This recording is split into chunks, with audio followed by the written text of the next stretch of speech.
Here we are. All right, Coach. Hey. Get us started here. Question from Doug Smith from the Toronto Star for you. Hello, Nick. What were the factors, do you think? The game didn't seem to have as much pace, the pace that you guys would want. What were the factors in that, do you think? I don't know, Doug. It seemed to me that we were just a half quarter count behind on a lot tonight. I didn't think we were getting it up the floor quick enough. I didn't think our decision making just to kind of pop it to the next play. It's kind of we get it to where we want to and have somebody open on the weak side and kind of look. Then we throw it. Maybe they'd see we were just and I thought we weren't moving as well as they were moving because they played hard and they were really active and we weren't quite active enough. I think. No one thing, right? It was just one of those nights where nothing really worked well. And it wasn't, any one guy. I think we could probably spread it around. It was just kind of a, stretches where it was real sluggish. There was some good stretches too. We went on some pretty good runs, but again, it just wasn't solid enough and wasn't probably fast enough. Next question, we will go to Michael Grange from Sportsnet. Hey, Nick. Chris has been fantastic, has been for the past 2-3 weeks, all season, really. I think the other night you were mentioning that, I guess in the third quarter, like he struggled on a couple of closeouts that looked to me anyways, got there a bit late or didn't take the right angle. Is that something that an area of growth for him still to come, I'm guessing? Yeah, for sure, Michael. I think that as he does make a lot of rim saving plays from the weak side, etc. But there is some repetitions and experience out there to just kind of sit down and guard. And again, we talked about it a couple of games ago that he's going to get switched out with some pretty quick guys, and then he's going to have to try to kind of work that game that a little bit. You got to sit down. He is long and wiry. He can stretch out and get wide and make it look like it's a long route to get around him. But that's part of it. It's getting down, getting ready to make that first push to try and stop the ball or body the ball a little bit. And again, just some schemes and stuff. But again, it's not uncommon for a guy an NBA game, especially now he's playing against front line players, starters a lot. So it's a level up. It's moving fast. There's talent there. He's got the ability though, right? It's just he's got the speed. I think he's got the lateral quickness. He certainly has the length. He's just gonna have to work at it, man. Get determined and keep working at it. Appreciate it, Nick. Have a good night. Thanks, Michael. Next question goes to Josh Lewinberg from TSN. Hey, Nick. I know you've said that you like the 2-game series that they're doing this season.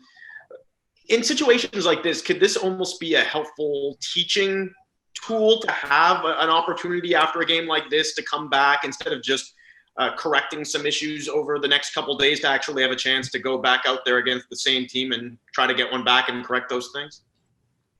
Yeah, hopefully we're going to be pretty determined the next time the ball goes up, Josh, and that's part of playoff basketball too. You take one on the chin and you dig in. And some of the stuff I was talking to Doug about, hopefully we're ready to get out and move a little faster, push the ball a little harder, snap the passes, and cover for each other a little bit better defensively. That's part of when you do see a team twice in a row, it's a big part of it. Then we got to obviously make some adjustments to be able to crack the zone a little better. Second unit's got to be able to figure out how to guard. Their second unit is really the story of the game tonight.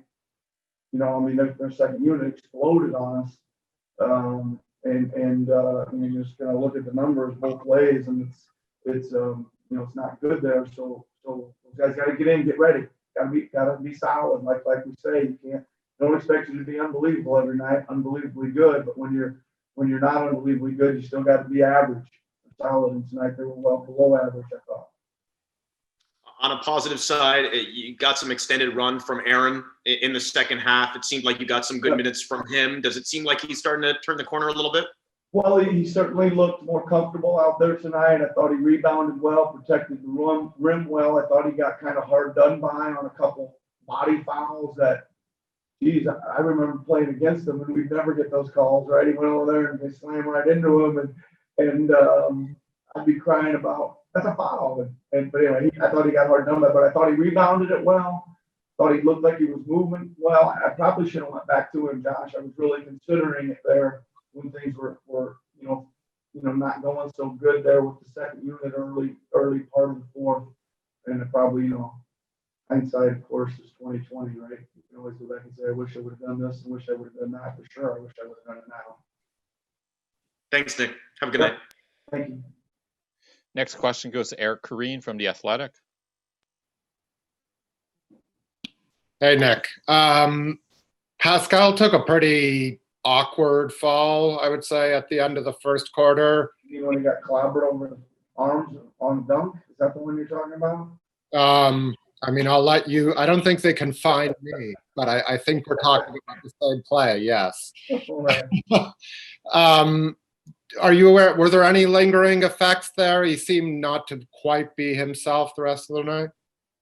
No, I think he's okay. I'll check Eric, but I think he's okay. I thought he did okay there, late. Obviously they switched Bam onto him in the second half. And again, we talked about that pregame. It's a little, it's not quite the one-on-one bounce him at the basket game that he can play with some other guys. I thought he did okay. What do you end up with tonight? Yeah, he still got his 18 and didn't shoot the three ball very well, but still did okay. On another note, Matt isn't a guy who's got a chance recently. On a night like this, when they're throwing so much zone at you and you guys are struggling to hit shots, I mean, does he pop? How much does he pop up into your head, even if he didn't have the greatest start to the season? Yeah, no, we discussed him a couple times tonight, Eric. So a couple times, yeah, he popped up into our head. We didn't pull the trigger on it, but we were close a couple times. So. And it has been, a couple games in a row here. We probably could space the floor, at least maybe distort the zone or something. Even if he's not getting shots, maybe he's getting some gaps opened up for some driving or something. Thanks, Nick. Appreciate it. Yep. Final question for you, Coach, is going to Alex Fleming from the Florida Sun. How you doing, Coach? Good, Alex. How are you? I'm pretty good. One, I'm glad to see Pascal's okay, or at least I hope he'll be okay. Two, the Miami Heat shot 45% from three, about 49% overall from the field. You guys shot 32.7% from three. You already mentioned that the guys didn't shoot well. Miami also had 6 defenders in double figures. Was it the 2-3 zone whenever they switched that gave you guys issues, or was it just too much firepower from the bench being outscored 48-31? Yeah, probably a little of both, Alex. I mean, I really think that the bench portion of the game is when the game changed, right? Maybe a couple times actually, because we got down, raced back, got ahead, got down, raced back, got ahead, and maybe it was even 3 times. But we didn't shoot it well enough. I thought we didn't shoot it well enough. Just normally in the game.